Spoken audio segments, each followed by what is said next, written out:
Graphics card prices are depressing right now, aren't they? Before Ryzen came out in 2017, there was stagnation in the processor market. You could have a 4-core i5 for £150 or a 4-core i7 for £250. Take your pick. It was the same thing every year with minor improvements. But at least all those processors were good, and at least Intel's pricing was consistent. There have been a few occasions in the past when RAM prices have gone through the roof. Anybody looking to build a new PC at the time had to spend hundreds of pounds on the RAM itself, being one of the most boring components. At least throwing the money out of the window, you'd see the scrabbling mass, the hate-filled faces. All those times when the prices increased, it felt like we'd never return to the good times again. But we eventually did. These days, it's the graphics card market that depresses me, and it feels like we'll never return to the good times again. And it's not the same as it was with the processors, because there's still progress.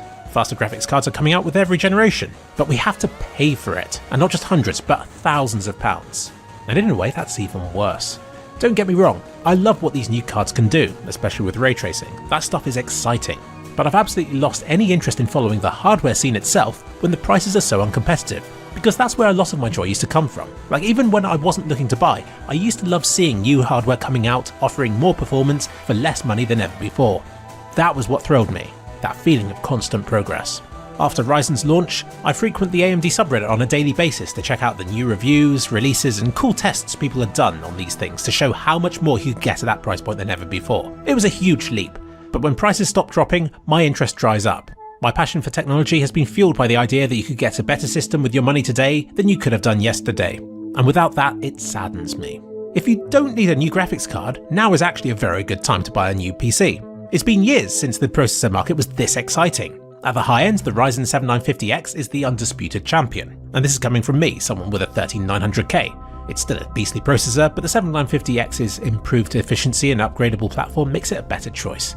Below that, the Intel 13600K reigns supreme. It isn't cheap, but it's so much performance for its price that it renders many more expensive processors immediately obsolete. Like, it competes with the Ryzen 7600X for gaming, the 7700X for productivity, and it gets close enough to the 7900 to make its price premium unappealing. It's been a long time since a single product was so appealing for so many reasons. Below that, you have things like the Ryzen 5000 series, which is still a fast budget option for gamers and content creators alike. This is still all the power that you really need.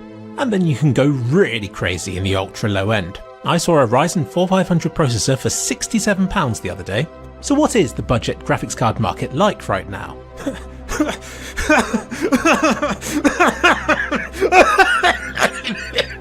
I'm beginning to distrust graphics cards from 2016 as it's reaching a point where they're all well out of warranty, have lived through grueling crypto mining crazes, and they are beginning to fail, as my GeForce 680 and Radeon 470 have already done. So if you're in the market for a budget graphics card, you're still looking at stuff like the GeForce 1650, 1660, and on AMD's side, the Radeon 6400 and 6500. None of these are great options, though I'd like to use this opportunity to praise the 6500 XT again, because it's clear that nobody else will, and I think that's unfair.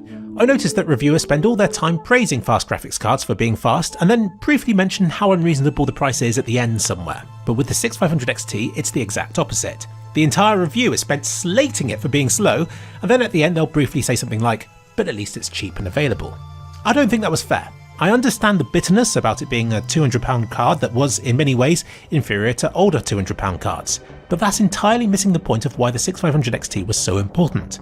It came about amidst the most desperate time in the history of graphics cards, at a time when those older £200 cards were no longer available, or were still available but for £300, and due to the major crypto boom card shortage, all other new alternatives were £400 and more. And you can't just claim that you should spend £400 on a card because it's the best priced performance you can get. It's a slippery slope, because what happens when the companies start making their most expensive card the best value for money you can get? Where do you draw the line? £600? £1,000? I think a lot of people draw a line at £200, and that's why I found the 6500 XT's availability and price point so important. Because many people needing a graphics card aren't doing it for the hell of it. Many needed something cheap to tide them over until things got better, and that's exactly what I saw the 6500 XT as being for. I actually saw buying one as being a win-win, because while the prices of everything remained inflated, then owning the 6500 XT would at least enable you to game in the meantime.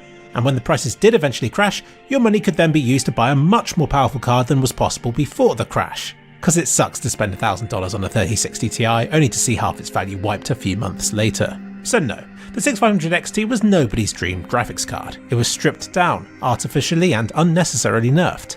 But it was cheap, it remains cheap, and it remained available.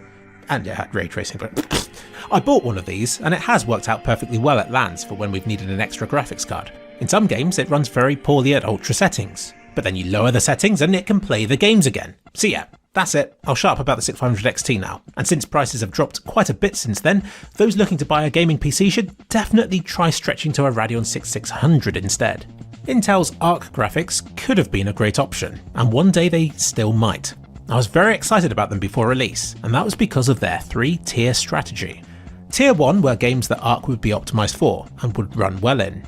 Level 2 were less important ones that were still modern games, and then there was Level 3, which were the older games which Intel themselves admitted that Arc wouldn't be very fast at running.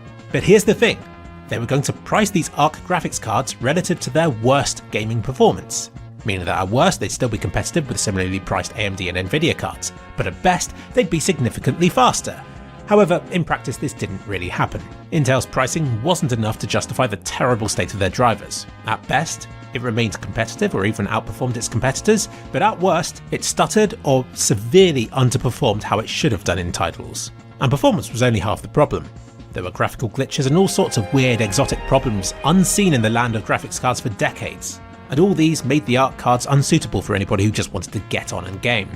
Now I understand, making graphics cards is hard, problems are to be expected, and I really hope that Intel continues to improve their hardware and software because we desperately need a third option in the graphics card market right now, but so far I am yet to be impressed by them in practice. But I remain hopeful that, in a generation or so, Arc could become a great choice of mainstream graphics card.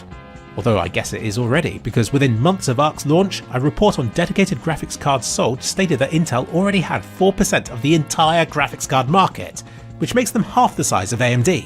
What the hell?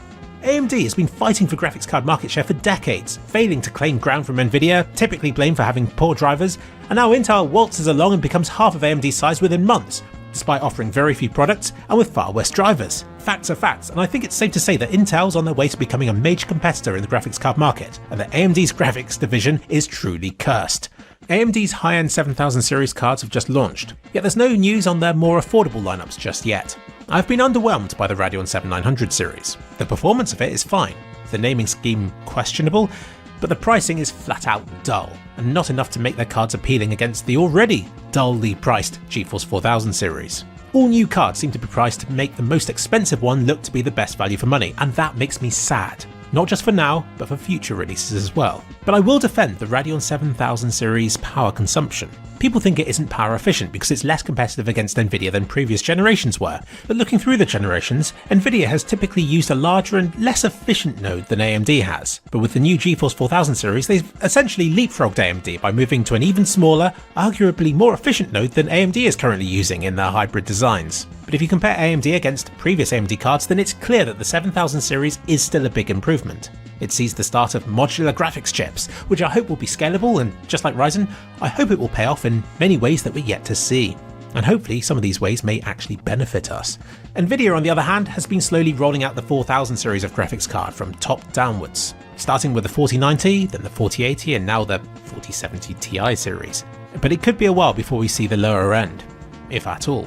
But what they have done is to reveal their laptop series. Nvidia looks to be in no rush to roll out their desktop cards though, but when they do eventually come, I'm sure they'll be impressively power efficient as well. But power efficiency isn't as important as speed, and speed isn't as important as good pricing is. And that is unfortunately the thing that we're all lacking right now. I've kind of put myself in a situation where I now need to suggest to you a budget gaming build. So I proudly present to you the lowest spec system that I would get if my house blew up and I needed to get a system capable of creating YouTube videos again as cheaply as possible. Since it still takes up half the cost of the entire system, we'll start with the graphics card.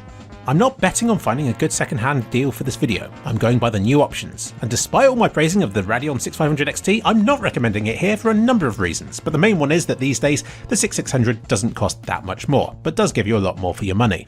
This time last year it was close to £400, but these days can be had for just over £200 if you shop around.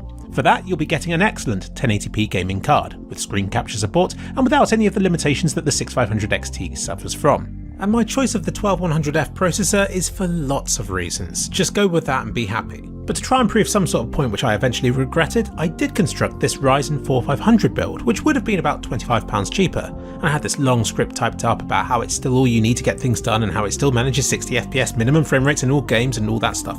But there would be so many downsides to doing it that it probably isn't worth it. For a start, few motherboards ship with support for the 4500 straight out of the box, which, believe me, would be a massive pain. Second, if you were to use the Radeon 6500 XT graphics card to cut costs, then at least this 12100F setup would have PCIe 4 support, which would make it perform better than the Ryzen would. And lastly, the Intel build actually has more upgradability than you'd have by using AM4. But I guess the alternative to building your own PC would be if you went with the Steam Deck instead, which is still a really attractive budget gaming option. It won't be anywhere near as fast as even the budget desktop build that I was recommending, but it doesn't need to be.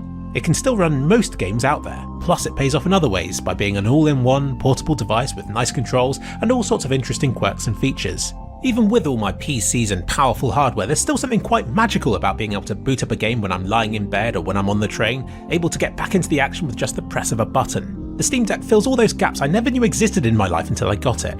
But there's no question about it. The budget gaming scene is depressing right now. Nvidia and AMD show no signs of wanting to fill the £200 price point with an incredible new graphics card, and Intel's offerings still can't do it even if they wanted to. But give it time and who knows.